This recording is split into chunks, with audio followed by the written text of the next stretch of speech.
वाशिम जिल्ह्यामध्ये बदलत्या वातावरणामुळे साथीच्या आजारामध्ये वाढ झाली आहे। दुपारी कडक ऊन तापतंय तर रात्री बोचणारी थंडी पडते आणि त्यामुळे सर्दी, ताप, खोकला आणि उलट्यांचा त्रास सगळ्यांना होतोय।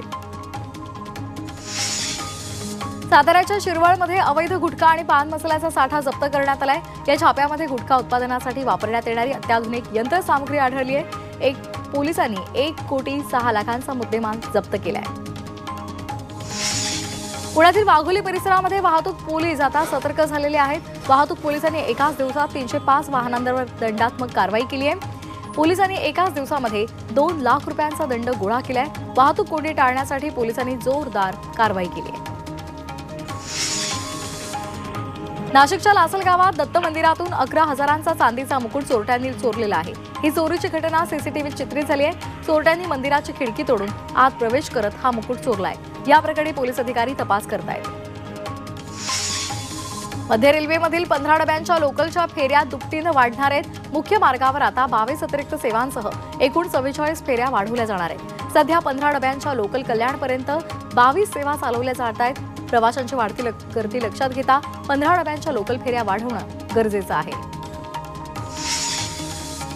पश्चिम रेल्वेनं तिकीट विक्रीमध्ये नवा विक्रम केलेला आहे। 3 मार्च रोजी एका दिवसामध्ये तब्बल 4,46,00,000 रुपयांची तिकीटं विक्री झालेली आहे।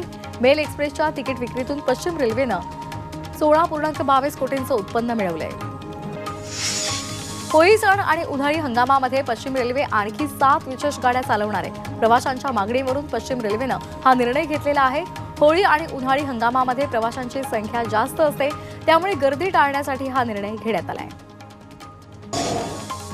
वर्ध्याच्या पुलफैल इथल्या परिसरामध्ये छापा टाकून गांजा जप्त करण्यात आलाय। गांजाची विक्री होत असल्याची गोपनीय माहिती स्थानिक गुन्हे शाखेला मिळालेली होती आणि त्यानुसार त्यांनी ही कारवाई केली।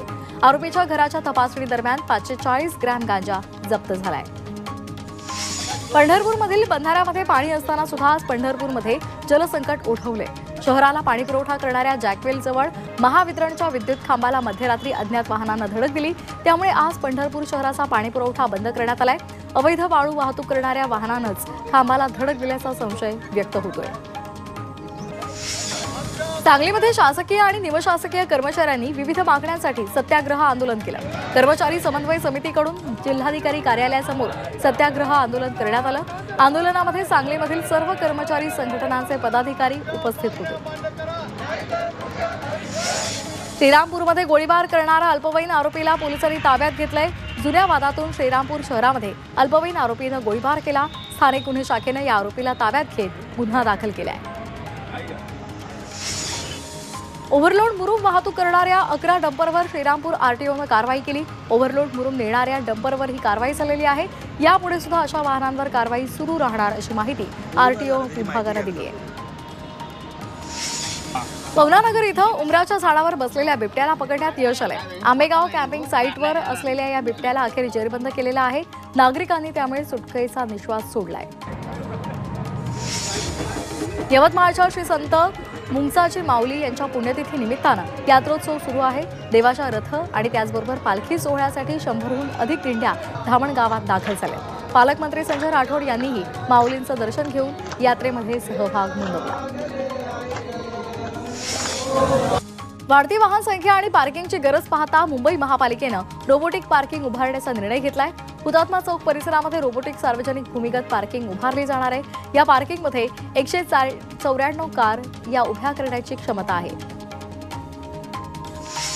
राज्याच्या सार्वजनिक आरोग्य विभागाच्या सर्व कर्मचाऱ्यांना आता बायोमेट्रिक हजेरी बंधनकारक करण्यात आली आहे। 1 एप्रिलपासून सर्व कर्मचाऱ्यांना बायोमेट्रिक आणि फेस रेटिंग बंधनकारक केलेलं आहे। या हजेरीच्या रेकॉर्डच्या आधारावरच कर्मचाऱ्यांचं वेतन काढलं जाणार आहे। कोस्टल रोडवर वायर चोरीमुळे लाईट जाण्याची समस्या वाढलेली आहे।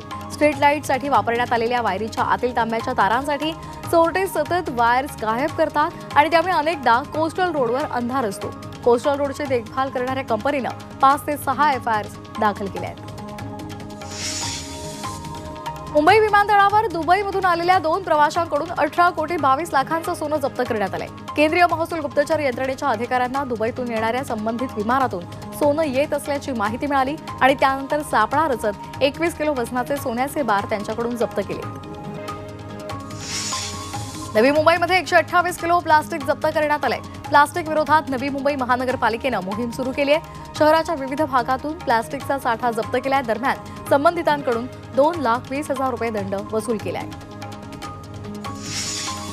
वाहनांसाठी हाय सिक्युरिटी रजिस्ट्रेशन प्लेट म्हणजेच HSRP नोंदणीसाठी 6 बनावट लिंक्स तयार करण्यात आल्या आणि त्याद्वारे वाहन चालकांची फसवणूक करण्यात आलेली आहे.